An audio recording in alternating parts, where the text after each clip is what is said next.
Modeela daldalaa keessan.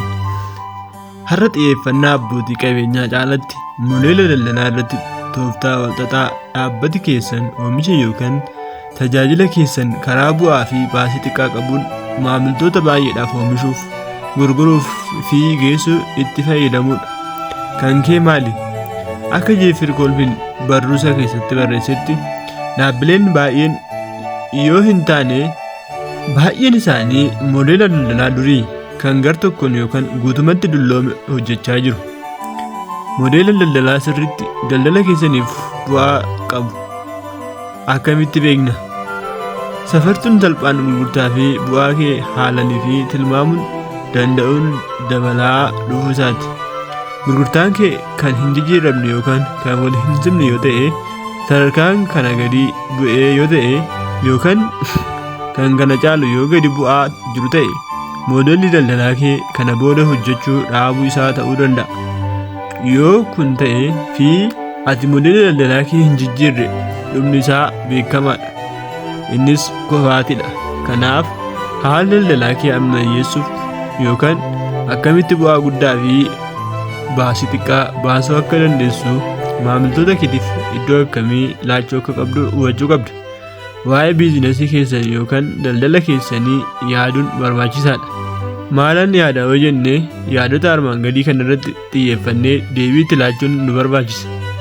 Yaadni abbootii qabeenyaa qaamolee barbaachisoo modeela daldalaa keetiif itti fufiinsaan gamaggamuu fi madaaluu si gaafata. Isaanis tokkoffaa irratti gaafiin ati gaafattu keessaa oomishni keessan gatii akkamii dhiyeessa? Oomishni keessan maamila keessaniif hojii akkamii hojjeta? Rakkoo akkamii fura? Faayidaa akkamii argamsiisa? Dhukkubbii akkamii namarraa fudhata? Maamiltoonni keessan galma akkamii akka galmaan ga'an dandeessisa? Keessattuu immoo faayidaan ijoo keessan maamiltoota keessaniif hangam barbaachisaadha? Dandeettiin ati gaafilee kana sirriitti gaafachuu fi deebisuu kee baay'inaan egeree daldala keetii murteessaa jechuudha. Lammaffaa irratti gaafin ati gaafattu maamiltoonni keessan eenyu? Maamiltoonni oomisha yookaan tajaajila isinii kennitan irratti caala fayyadamoo ta'an eenyu faa'i? Deemogiraafiin isaanii maali? Umriin isaanii, galiin isaanii, sadarkaan barnoota isaanii, saalli isaanii, hojiin isaanii fi gosa ijaarsaa maatii. Saayikoogiraafiin isaanii maali? Abdiin, abjuun, sodaan, hawwii fi hawwiin isaanii wanti ati gurgurtu waliin wal bira qabamee yoo ilaalamu maali? Keessattuu intogiraafiin isaanii maali? Oomisha yookaan tajaajila kee akkamitti fayyadamu? Jireenya yookaan hojii isaanii keessatti gahee akkamii qaba? Wantoota biroo wajjin wal bira qabnee yoo ilaalamu hammam barbaachisaadha?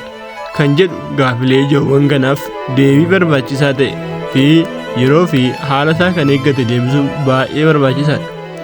Gaafii sadaffaa irratti ati gaafattee deebisuu qabdu karaaleen bu'aa qabeessa ta'an kanneen gabaan yookaan maamiltoota haaraa hawwachuu, gurguruu yookaan gara bitattootaatti jijjiiruu fi raabsuu yookaan oomisha kee harka maamiltoota keetii galchuu dandeessisan maali?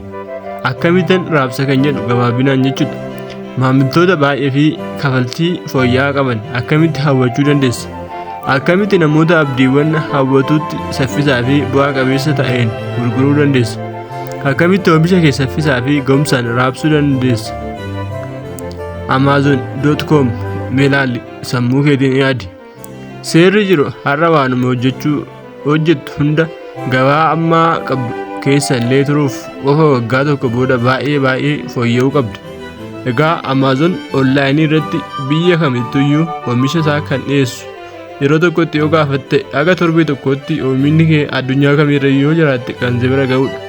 Kanaaf gaafiin kun immoo oomisha kee ati naannoo jirtutti uummata yookaan fayyadamtoota keetiif akkamitti waliin ga'uu dandeessa kan jedhudha. Gaafiin afuraffaa akkamitti tajaajila maamila gaarii akkasii kennita?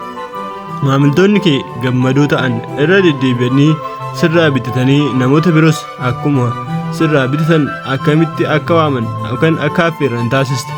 Gaafiin kunis gaafii isa barbaachisaadha. Egaa namoonni baay'een beeksisa baasanii oomisha isaanii gurguru.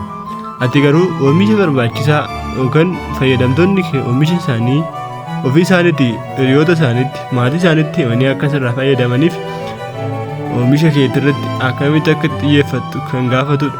Gaaffii shanaffaan caasaan baasii daldala keessanii maali? Bu'aa guddaa argachuuf akkamitti jijjiiruuf dandeessa?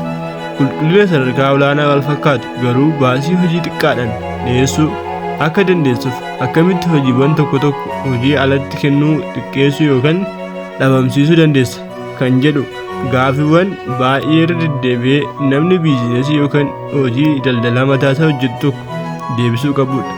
Egaa inni kun daldalaa suuqii xiqqaarraa kaasee hanga daldalaa yookaan investara isa guddaatti maamiltoota isaa yookaan dambanyaa isaatiif iddoo akkamii laata? Fedhii dambanyaa isaa akkamitti guuta kan jedhudha. Egaa kanarraaf waliin qabanne isa kanadha. YouTube kana subscribe gochuun dagatina, viidiyoo kana immoo like gochuun dagatina. Egaa yaadni kun yaada Elon Musk irraa argamedha. Innis daldala keessatti kitaaba baay'ee jaalatamaa kan ta'e addunyaan kun guutuun kan itti fayyadamaa jirudha. Isinis itti fayyadamaa dhaamsa keenya yeroo gaarii qabaadha.